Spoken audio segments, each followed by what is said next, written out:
When you take a look at what the world has to say about Singapore, you will generally see high ratings for the quality of life here. But at the same time, Singapore is not without some criticism.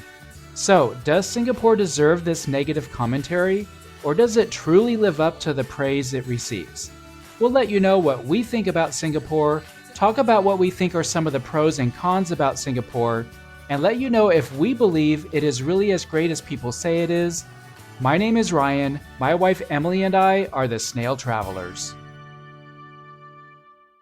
The quality of life. I'm starting with the quality of life because that is one of the first things that people mention when talking about how great Singapore is. And based on our experience here in Singapore, yeah, I would have to say that we do generally think that Singapore's quality of life deserves the high ratings that it gets. I'm going to get into more specifics about things like safety, healthcare, and education later in the video, but just observing the way the Singaporeans live here, it appears to us that the overall standard of living is high, especially considering that many of the countries in this area of Southeast Asia are still developing. And of course, one of the things that stands out the most when it comes to the quality of life is the fact that it is so modern. There are some historic buildings, but generally everything is relatively new, very high tech. In fact, there are even robots that enforce the parking rules at the airport. That's how high tech it is here. And there is very little poverty compared to many of the other places we have visited. So yeah, in our opinion, the quality of life does indeed live up to the high levels that you hear about being associated with Singapore. The cost of living. All right, this is something that you cannot ignore, and there is no point in pretending that this isn't an issue. The cost of living is high, if not earning an income within Singapore. Normally, when we slow travel, we spend a month in each place, but Singapore, yeah, that's not in our budget. A one-bedroom apartment on Airbnb that would fit our comfort level would be something in the $3,500 to $4,500 range for the month, and about half of that for a one-year lease, but then you need to add utilities. A meal at a fast food restaurant can easily hit $8 to $10, and double that for a burger at a nicer restaurant. But the food courts and hawker stalls are a good way to get those dining costs down a little bit. I'll talk more about the food later in the video. Overall, if we were living in Singapore long-term, we would expect to spend about 15% more than what we would spend in the US for a similar level of comfort. For us personally, we're looking at something like $4,600 per month in Singapore, and I'll put our sample budget in the description below. Activities. So if we focus on activities and ask, are the activities in Singapore as great as everyone says? I think the answer is a clear yes. Let's start with Merlion Park because it's probably one of the top 3 icons that a foreigner pictures when thinking about Singapore. The park hosts the famous statue, which has the head of the lion and the body of a fish. A second prominent symbol of the city is the Marina Sands Bay Luxury Hotel. You've seen this before, right? I'm sure you have, where the top of the building looks like a cruise ship. See it there? And the third Singaporean icon has to be the gardens by the bay, with the sort of funky-looking artificial trees spread throughout the park, and they are especially brilliant when they are lit up at night, as you can see here. There's a show with the lights and music that is a must-do here in Singapore. One of our favorite activities is the Flower Dome, a huge indoor garden that is absolutely fabulous, not to be missed in our opinion. Let me quickly show a few more places to prove that you won't get bored here in Singapore. Here we have Little India, a great place to visit that makes you forget that you're actually living in one of the world's most modern cities. Then we've got Chinatown with its distinct architecture, culture, and food. And the beautiful mosques are also evidence of the multiculturalism here in Singapore, with many scattered throughout the city. And in Singapore, you can even take a class on how to use a typewriter. If you're as old as I am and grew up using typewriters, then yeah, I don't need to describe to you how you're feeling seeing this right now. The airport. If you do a Google search for ranking the world's best airports, the airport here in Singapore always comes out on top. And I think the main reason for this is because of the Jewel. And what an appropriate name, the Jewel, because the part of the airport that you're seeing on the video clips here truly is a one-of-a-kind experience. There is nothing else like it on Earth.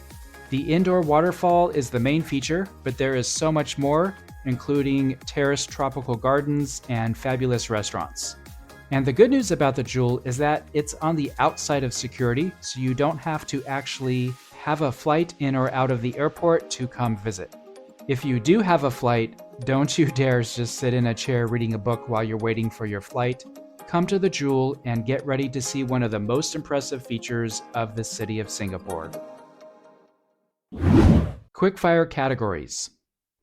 So here's what I've talked about so far, the good and the bad. Now let's quickly go over the rest of the categories one by one. Let me of course start with food, and as you may already know, the food culture in Singapore centers around the hawker centers. These food courts with multiple family-run stalls sell everything from burgers to Singapore's famous chili crabs to probably our favorite chicken rice. The prices are reasonable at the hawker centers, so get your chopsticks ready. The food in Singapore really is as good as everyone says. Next is public transportation, and like a lot of other things in Singapore, it could indeed be the best in the world. The phrase, "you can't get there from here," does not exist in Singapore. Literally, millions of people use the public transportation system here every day. It's fast, efficient, relatively cheap, frequent, and no complaints about public transportation from the snail travelers.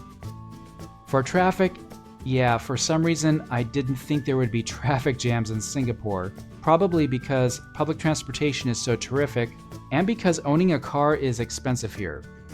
But I guess traffic jams exist everywhere in the world, even in Singapore. Walkability, on the other hand, yeah, it's good. It's very easy to get around on foot, and many of the walkways are covered to keep off the hot sun and the rain from the heavy storms that occur here. And speaking of weather, for us, the weather is a con for Singapore because the heat is sweltering, although the rain does help cool things off a bit.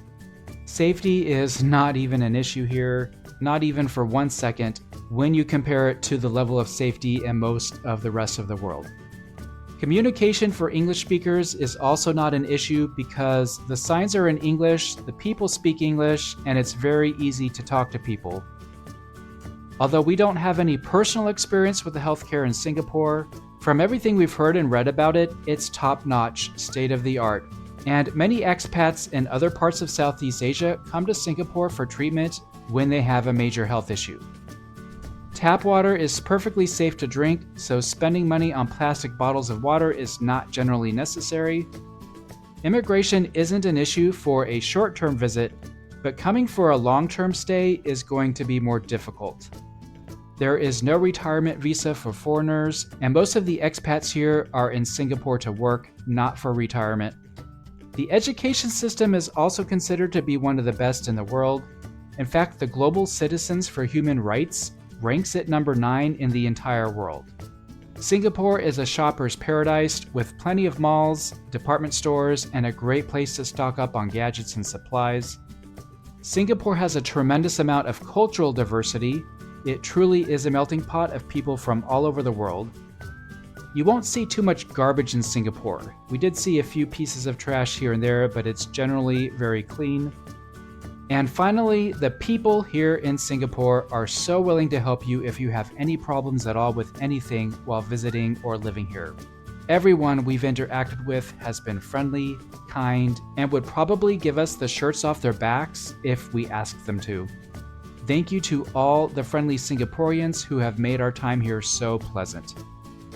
So, is Singapore really as good as everyone says? Well, just look at all those green check marks on the screen there.